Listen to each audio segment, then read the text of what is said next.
first and foremost, thank you everybody for coming to this session. My name is Alyn Peden. I am the Technical Director and co-founder at Auxilium IT Consultancy. To your surprise, we focus on EUC consulting. We also do some managed service stuff, and very recently kind of dived into the networking and security side of things. I have QR codes to my LinkedIn, Auxilium's LinkedIn, and Auxilium's Twitter, which doesn't really get used much, so LinkedIn is probably the only place you'll find us. So a little bit about me. I've been in EUC 20 years-ish. I know I don't look it, but I did start pretty young. However, I'm going to be talking today about Azure Local, previously Azure Stack HCI. Has anybody in here deployed it? Jim? Okay. Does anybody in here like it? Jim? Okay. Right, great. So this was me just now, or before I deployed Azure Stack. This was me after deploying Azure Stack. Fortunately, a few holidays later, I managed to reverse the aging. But what we're going to talk about, I'll just run through some of the things we're going to go through. So how did we end up here? What's the relevance of Azure Stack, or Azure Local as it's now called? How did we end up here? What is Azure Local? And most importantly, what is it not? I have loads of conversations with people that just have their own idea of what it is, maybe based on they've read some of the marketing, and we'll go through that. A little bit of an overview of Azure Local and how it's deployed. We will talk about the licensing of Azure Local. Now, I hate talking about licensing, but we'll do it anyway. Things to watch out for, and we'll talk about the performance of it. This is pretty much where I've spent most of my last couple of weeks in doing various different performance tests, which I haven't went through in great detail, but I will share some of them with you today.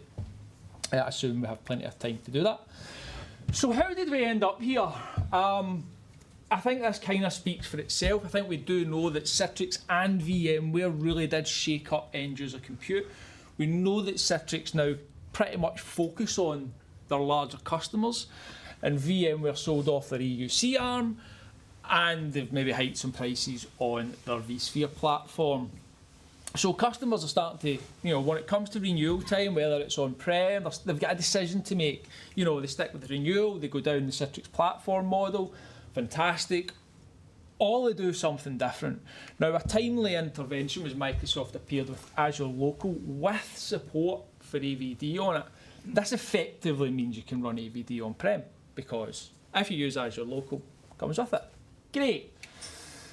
So Microsoft announced this at Ignite. My first thought was, something's new.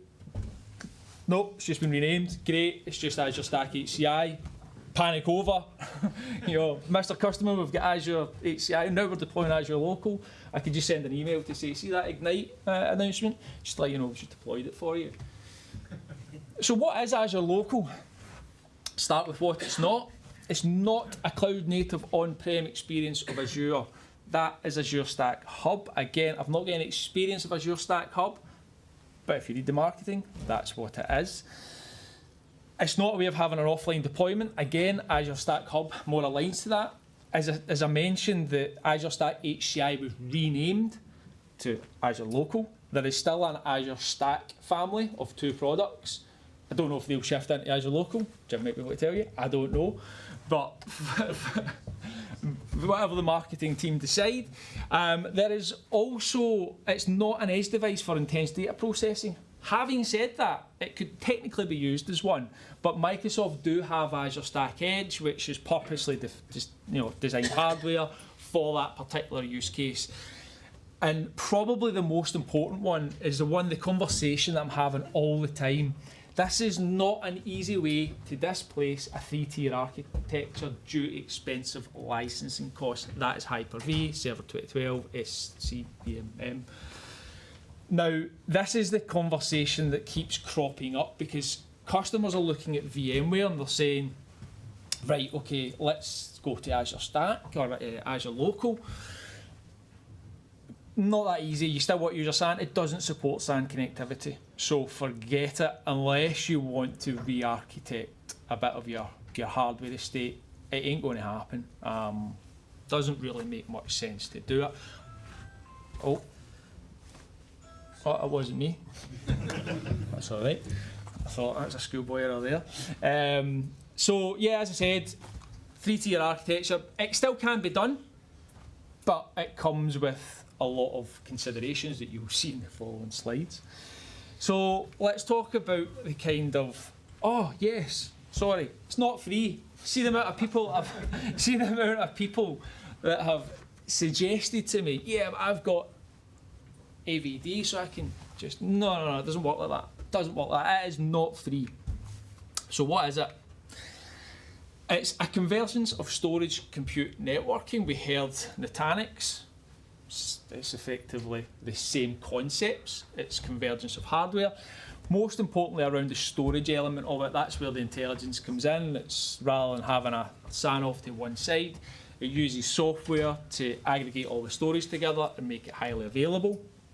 It provides customers the ability to deploy Windows and Linux virtual machines, very much like you could on your VMware estate. It integrates with Azure Arc. This is a glue that gets into Azure. This is actually a bit I really like about it. There's a lot of development happening here, and you can use it out with Azure Local, and it's definitely worth paying attention to, especially if you're in that space. It supports Azure Virtual Desktop. That's the most important thing, and that's how we get involved in it, because we were having conversations with customers that are looking at Citrix, looking at VMware, and this is how we effectively got involved. Now, what I will say is that I would always start, if you're thinking about doing this, I would always start with a question, well, why are you not just going straight into Azure? You know, there might be political reasons, there might be others, but I would always start with that. It supports containerized applications with Kubernetes, and I've put an asterisk there because that's me exhausted my knowledge on Kubernetes. And as I mentioned about 55 times at the moment, it is Azure Stack HCI rebranded to Azure Local. And this is what it looks like. So, Chris, do you know what I've done here? Paid attention to your presentation and Jim's presentation that you wasn't there to deliver at EUC Alyn. So you will see that throughout my slide deck. The guy's done a great presentation around PowerPoint, and this is me showing off my newfound PowerPoint skills. So Azure Stack HCI operating system, which is just effectively Server 2025 core with some extra little bits on it, a little bit of a. There's no GUI or anything. It's just basically a PowerShell command prompt type thing that you to configure it. You'll see in a minute. Storage spaces direct as a storage technology. This is what makes it hyper-converged. This is what takes the disks, places them in a pool, and allows you to allocate them. And Hyper-V is the hypervisor. And then obviously on top of that, we'll ignore the Kubernetes part. You can have Azure Virtual Desktop, your VMs, and then they connect into Azure using Azure Arc, and you can obviously integrate with services in Azure. Now, at the bottom, you will see integrated systems, validated nodes, and Premier solutions. These are the 3 deployment types you get for Azure Local. They are very important. So, quick eye test. Can everybody read that? No? Yes? It's a lot of older faces in the crowd, so I'm going to assume no. Right? Validated nodes, right? So I like to think of this as a pain metric, right? So validated nodes, maximum deployment pain, right? Integrated system, medium pain, and Premier solutions, low pain. Now, the main differences here, you might be able to tell, but I have spent most of my time here. If anybody has deployed Premier solutions, I would love to hear your experience, or even integrated systems, but I have spent most of my time around the validated node front. And let me tell you, it can be very painful to deploy. So, what's the difference? Premier solutions, as you would expect, 5 years of support, solution testing for solution testing frequency, and I think this is the most important one, this is continually tested by Microsoft. Full stack updates in a single step, again, makes management of it a lot easier. Integrated systems 2 to 4 times a year, again, pretty decent. Validated nodes once. Where this becomes a problem, and I've seen it happen, is that a firmware update comes out and breaks RDMA, which is the storage technology in the back end for the NIC. Now, it's only validated once, so you don't really get that notification. You need to find that out the hard way, and that's why I would approach a validated node with caution. Especially the updates. The updates are cumbersome as well because you have to sideload stuff from the vendor, that sort of thing. Azure Local comes pre-installed on the Premier nodes. That again will save you a bit of hassle.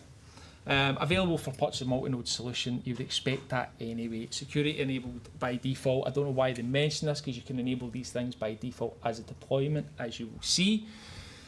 And the main differences between Premier and integrated is the white glove service and the proactive call home stuff, globally available hardware. But there's some fluff in here, but some of it is really relevant. I would suggest the proactive call home services would be very beneficial. No surprise that that's the Microsoft recommended. So use Premier. And as I said, if anybody's done it with Premier or have customers doing it with Premier, I'd love to hear their experience. So let's talk about the network and storage architecture. There are 3 types of traffic: management traffic, compute and storage. Self-explanatory.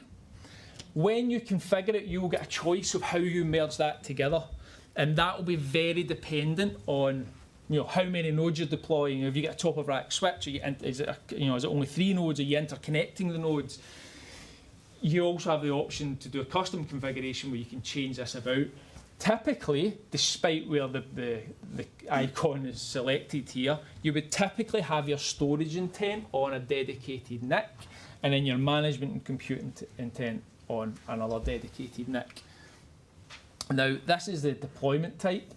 So this is a deployment type where you interconnect the nodes. So you don't send the storage traffic to a top of rack switch, you interconnect them. Microsoft have very recently supported this up to 4 nodes now, so you can have 4 nodes interconnected. This, Microsoft say 10 gig is, 10 gig is fine, but 25 gig is recommended. Obviously 25 gig, if you have to get a top of rack switch, can get quite expensive from a deployment step.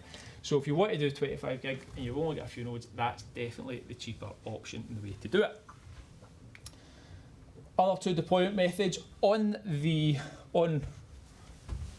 faraway side. This is how my lab environment is set up, with RDMA separated and the rest of the traffic all going up to the same switch but separated out through NICs. Now this one here is where you just combine all the traffic together. I don't know why you would do that, but yeah, you can. So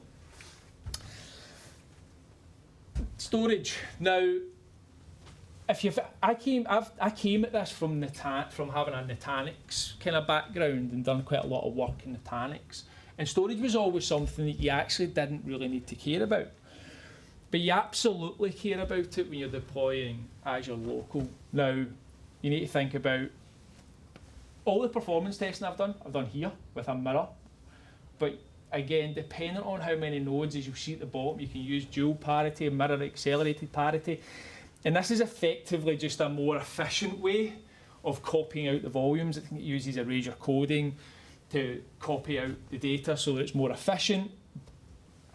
I typically have stuck here. I have had some issues here that we will cover in a minute.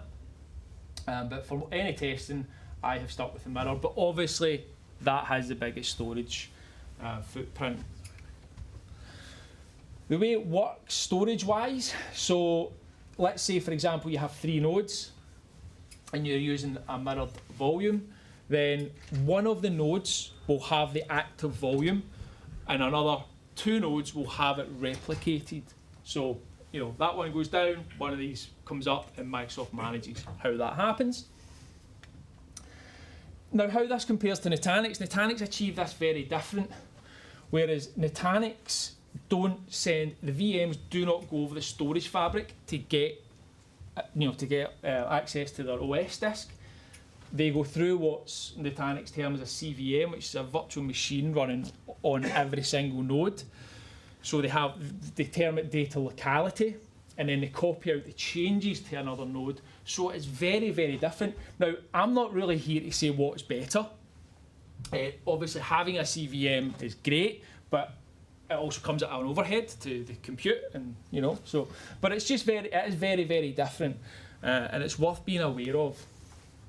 So, quick deployment overview. The painful part of the deployment is this, because this you will probably only really care about if you are doing a validated node, because you then need to download the ISO, you need to go to Azure portal, set IP address, DNS. You need to do that anyway. Do not domain join it. If you domain join it here, your deployment will fail, because it does it at a later step, and it's not smart enough to go, you've already done that, just skip that step, it'll fail. And then you need to start again. Again, more relevant to the validated node, install NIC drivers. You cannot use the built-in drivers from Microsoft, it will fail the validation. You need to use the vendor drivers. PowerShell modules, you'll install them. You'll enable Hyper-V as well. You'll connect it to Arc, and you'll repeat that process for every single node. And then once you've done that, you're then ready to build a cluster. So this is what it looks like in Azure. So first thing you'll do is come here, select your subscription, select your region. It is only available in certain regions. West Europe, to us, is going to be the most relevant. You can deploy a template, but typically you'll just run through this configuration. Obviously, if you're doing it a lot, I'd recommend getting a template that you can reuse. But again, it's just easier to edit a template than it is to run through this every time. The networking part of it, as you see, this is where you will select the, how you're doing networking. But an interesting point here is, I copied this from Microsoft's website. Now you see at the bottom, so see the storage VLAN ID is set at 5. You can't do that, and I'll tell you why in a minute. So the default VLAN is 711.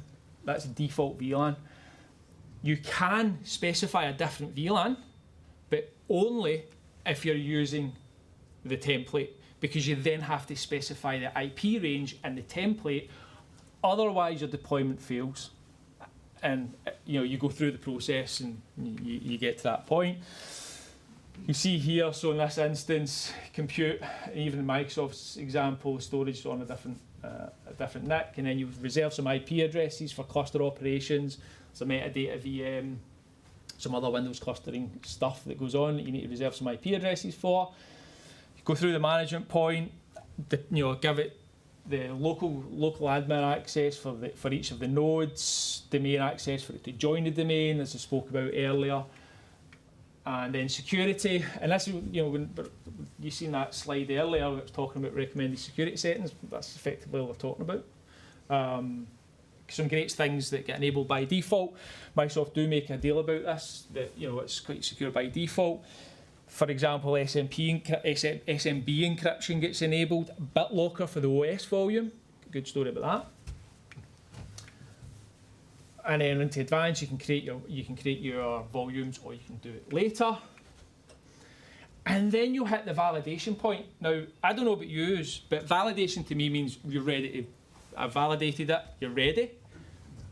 Seems fair to make that assumption. So you go through the process. Eventually, you'll get to this point. You'll say validated, great, ready to deploy the cluster.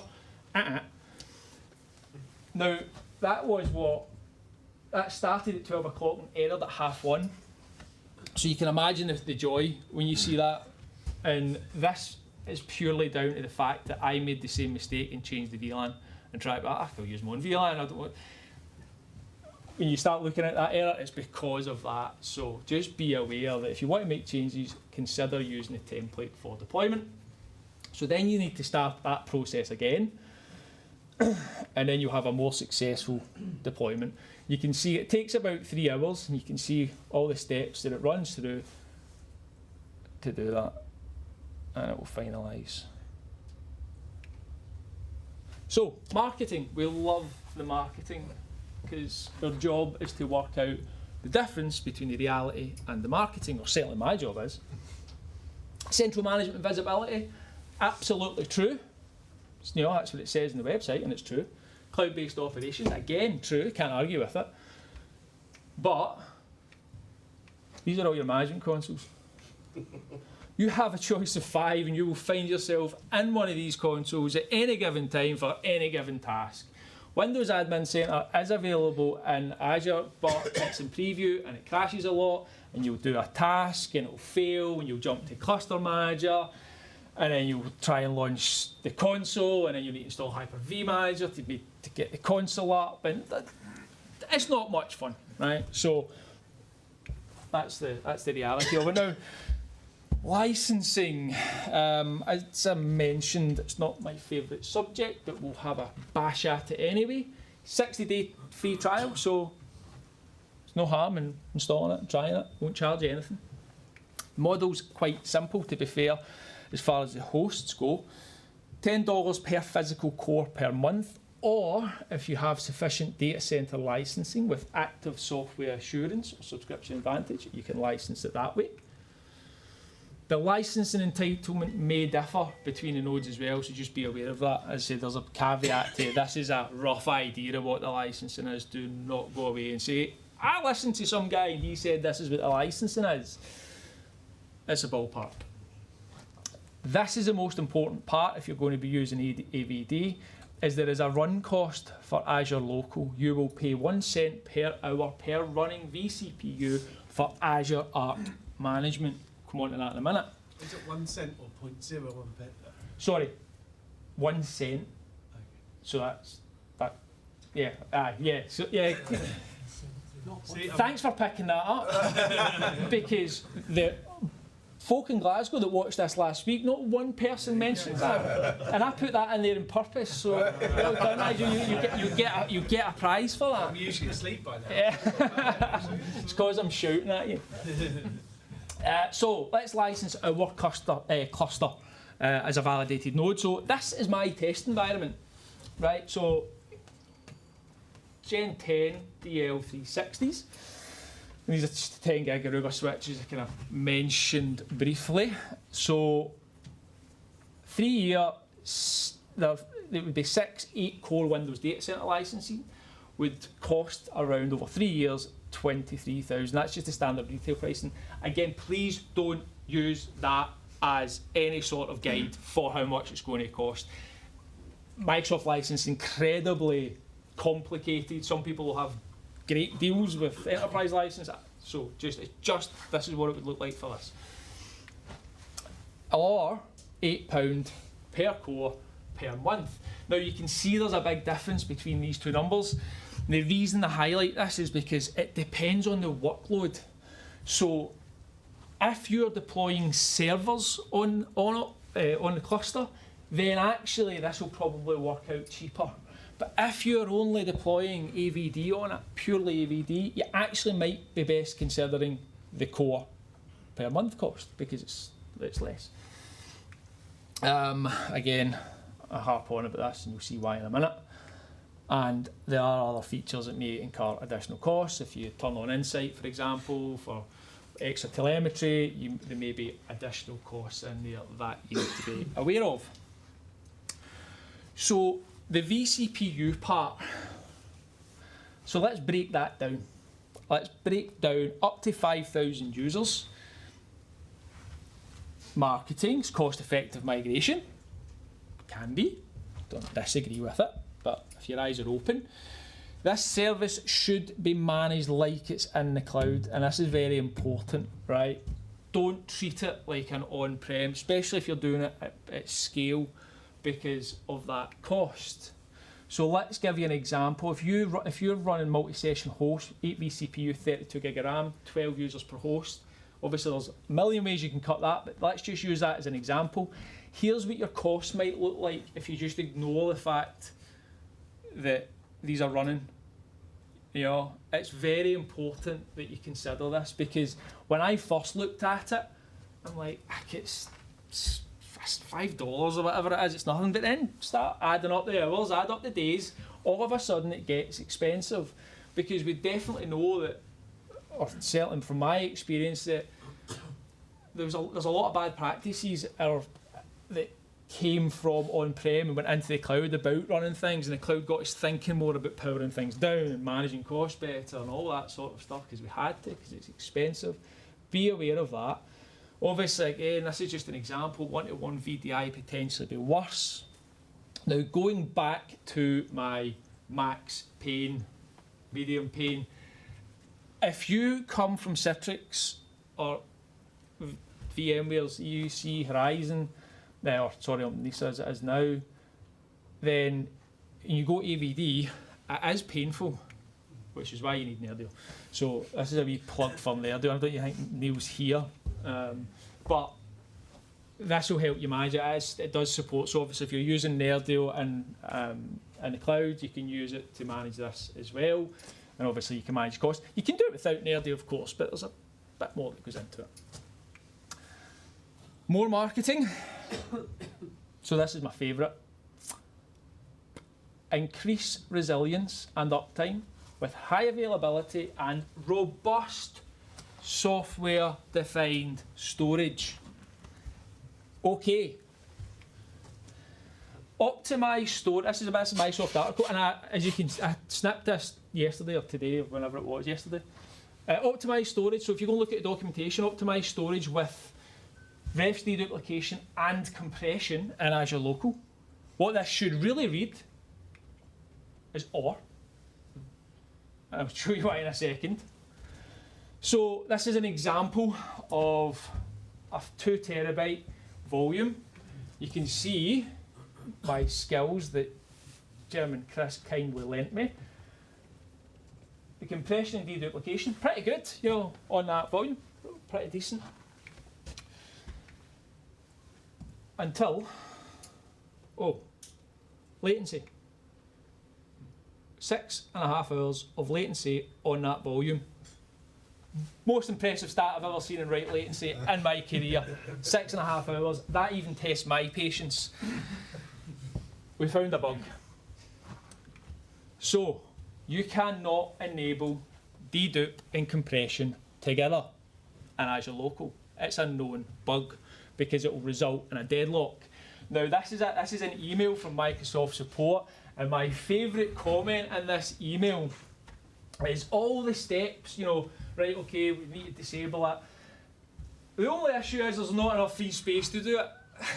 So with the space that we had saved with dedupe and compression, we're now sitting going, we can't turn it off because there's no space to turn it off.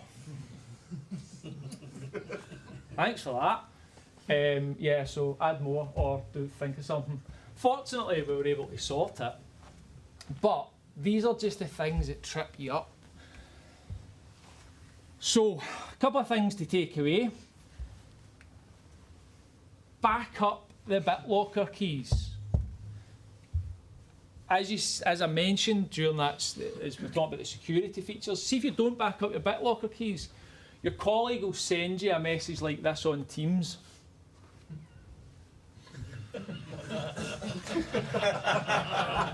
And you will be saying, right, okay, no, right. Unfortunately, this was our lab, so this is where we make the mistakes, our lab environment. But yeah, so that was us, rebuild time. Because when we updated it, when we done the firmware updates, what happened is, what's your BitLocker key? I don't know. So back up the metadata VM, choose whatever backup software you want to do that, don't forget to do it. Build time can be slow and painful, as you may have gathered. There's a lot of features that are still in preview. It's worth being aware of because you know, if you're thinking about using it, there's features there. Just make sure that they're GA. Disaster recovery feature looks really good, but it is in preview and has been in preview for quite some time. Minimum number of nodes, 1, maximum 16 nodes per cluster. Without proper discovery, your cost-cutting exercise may be expensive, which you might have gathered. Azure Local is only available in some regions. Azure Local does not support SAN connectivity. Consider your deployment types and configuration. Again, you've seen at the start as I was talking about the various different deployment models. You need to sit and think about them. You need to think about your use cases and what you're doing, because it's very, very important. You don't want to be changing it halfway through. You want to make the decisions for the right reasons based on your requirements. There is also a sizer. It's in preview, but again, if you're familiar with like the Nutanix sizer, you go, you know, I've got this workload, I need this. It'll tell you, okay, you need roughly this. That's what the Azure sizer does. It looks quite good. I've had a wee play about with it, but I say it's still in preview. But I suspect that that'll get better, and it is quite cool. So that's one part. Now what I want to do is talk about performance. This is where I spent most of the last couple of weeks. So I have honestly, I have a list as long as my arm as of different tests I want to do here. Because, and again, it's a caveat, I've only done some initial tests, right? So I last week showed the result of Azure Local versus Nutanix, and I didn't like the way it was interpreted, so I'm not going to show you today, sadly, because I don't think it's fair. I don't think it was a fair comparison, and I made that point. But anyway, so let's ignore that. First question, if a single node containing the storage volume became saturated, would this impact the performance of VMs on the other nodes? So every single VM is accessing a volume on node 1, for example, and node 1 hits 100% CPU. Does anybody want to hazard a guess if this impacts it? Yes, who said yes? Yes, right, okay. Any other guesses? It's a bit binary, but so let's go on to the next one. I also wanted to test, okay, so if I just do some testing on the disk and then repeat that test on some Azure disk, what's the comparison in performance? What does it look like? And again, this is on my lab environment, different, you know, if you've got more NVMe or you've got, you know, with different results, you know, depending on the configuration. And I'm going to go through all these different tests, by the way, and I will publish them. That's fine, some of the. Sorry? How do sum the of in your question? Do you know why I jumped past that quickly? So, testing tools. First and foremost, big shout out to EUC Score. Now, I know a lot of you will know Benny Trish. Benny's the creator of the EUC Score tool set. He's a legend in EUC. You know, the guys know him. He's the guy that got me into the performance testing. I've sat and listened to him so much. He's taken me through how the EUC Score works, and yeah, he's just to listen to. He's brilliant. So this is what I used for a lot of these tests. But I've also now got a login VSI community license, because there's now one available. So Lee's not in the room, is he? No. Because I'm wanting to get an Amazon voucher from him for mentioning login VSI. So, but again, I've not done anything with login VSI. I only got the license, it was only a couple of weeks ago, I think they announced it. But I'm going to start using login VSI because they're very different tools, but they really merge together very well. So, testing conditions. What time? 5 minutes. That's perfect, right? So testing conditions. So Azure Local, that was the build versions. Windows 11 23H2 was what we done it on. That was the spec of the VM. Citrix 2411 VDA installed on the VM. And I know you're thinking, why are you not using AVD? The reason for that is because I was doing certain tests on Nutanix, and obviously you can't run AVD on Nutanix, and I wanted it to be like for like on some of the tests that I was doing, so I just put the VBA on this. It didn't really matter for the type of test I was doing anyway. So it's a mirrored volume with no dedupe or compression on it, so no need to worry about the latency there. Management compute intent on 10 gig networking. It's just local profiles. There's no FS logics here. I have tested this with FS logics on both Nutanix and Azure Local. But again, it's something I've not really jumped into the results of yet, so I'm not sharing it. Storage intent, dedicated 10 gig networking. That's effectively the storage in the last three there, and that's the compute. That's the hardware setup, so rather than run through this, you can kind of see it, typically what you would expect to see inside a server like that. 3.2 gig, 8 cores. Kept the core count low because I'm going to start getting charged for it soon, so that's actually a point. See, on the licensing, it's a 60-day trial per tenant, not per subscription. I did try and fire up another subscription to get another 60 days, doesn't work like that per tenant, so just be aware. So, test number 1. This was this is an IOPS test in EUC score, and effectively what it's doing is it's copying things from the C drive effectively into the profile. So it's doing read and write, right?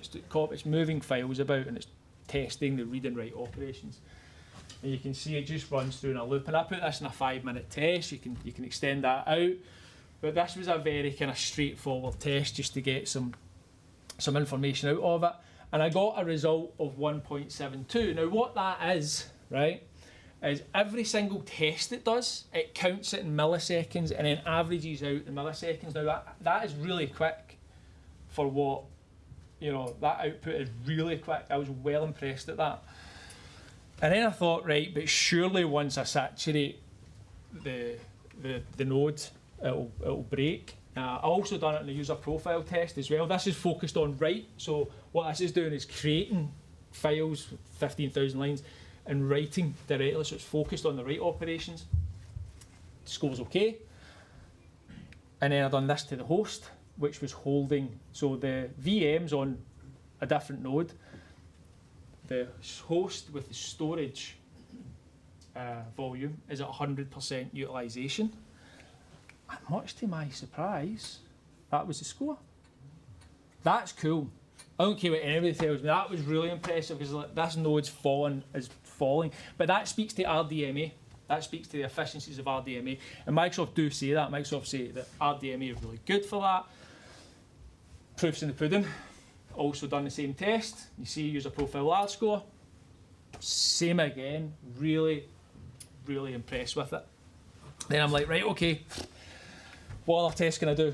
So I then ran the same sort of test. So I ran the user profile large sim load on a standard S10, which is the HDD. I believe it actually is still solid state, but anyway, HDD and Azure. So that was what it came back. I thought, well, that's probably fair and what I would expect to see because on my host it's all SSD. So yeah, fair enough. I then done it on the Jim. So it's not actually HDD, it's all SSD. It's just on. It's throttled. Limited Yeah, it's throttled. So it's probably wouldn't make sense to have spinning disk there. So when I then ran the user profile large score on the SSD, E10 SSD, see it was actually quicker. And again, this is the write. So I'm like, okay, fair enough. So my particular lab sits somewhere in between performance on that. And then I ran the IOPS score on E10. Wow, that was higher than I expected. So this is where I've got to, and this is where I'm really intrigued to see. Right, well, the write IOPS was pretty decent, but read and write together wasn't as good as what I was getting on Azure Local. I mean, Azure Local was 1.7. So it's quite a big difference. And now you go down a rabbit hole with this sort of stuff, and that's where I am now. And so I'll be sharing all of this data in our tech talk, which I'll go on to in a second. But really cool. So in summary, I would suggest that you can get really good performance out of Azure Local, and that's not what the reason I didn't share the versus Nutanix is because people interpreted the result the way they shouldn't have, and that's why I'm not sharing it. But I'll tell you over a beer. So, will Azure Local catch on? It just depends. It depends on your requirements, depends what you need. A cloud first approach is preferred. As I mentioned, that would always be my first question to a customer. Well, why? Why are you doing it? Because I would much rather we just deployed this VM in Azure because it's just easier. But there's many legitimate reasons.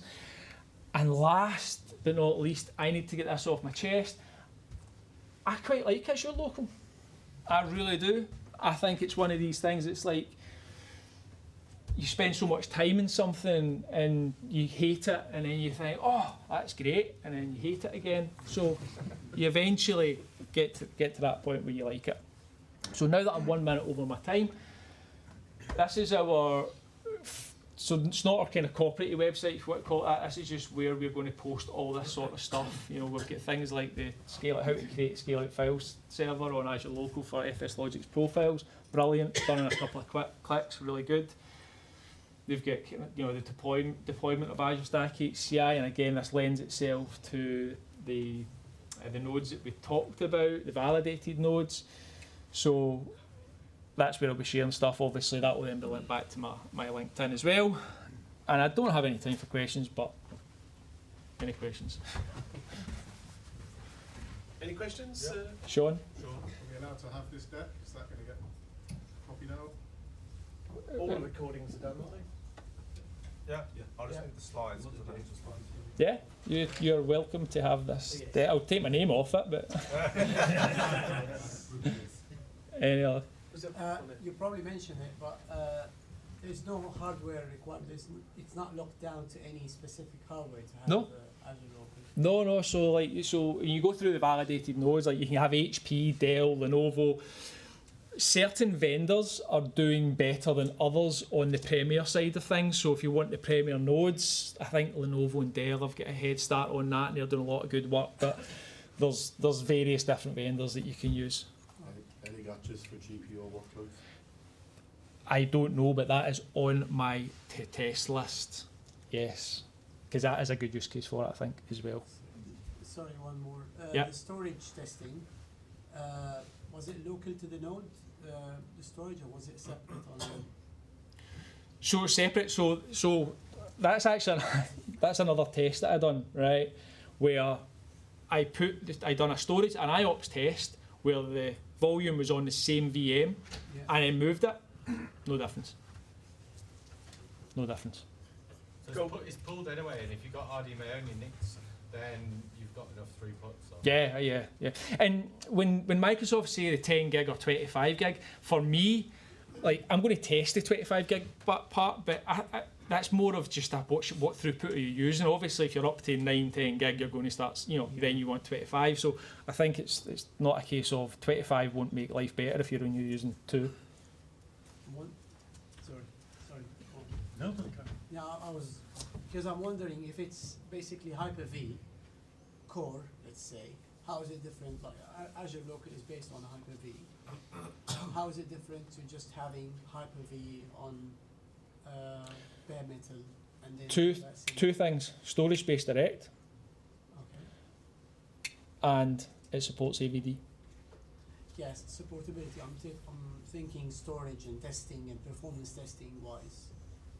Would it be any different to just having Hyper-V installed on? I'd need to test it to tell you. I doubt it very much.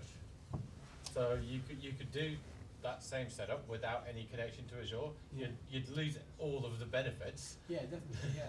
But I mean, But- performance-wise, I mean, when comparing to what performance would be in a specific SKU on Azure, maybe an easier way for me, because I'm thinking to like, if I can do this myself, Mhm. it would be like for like, depends on what the actual SSD or whatever hardware I have. Yes.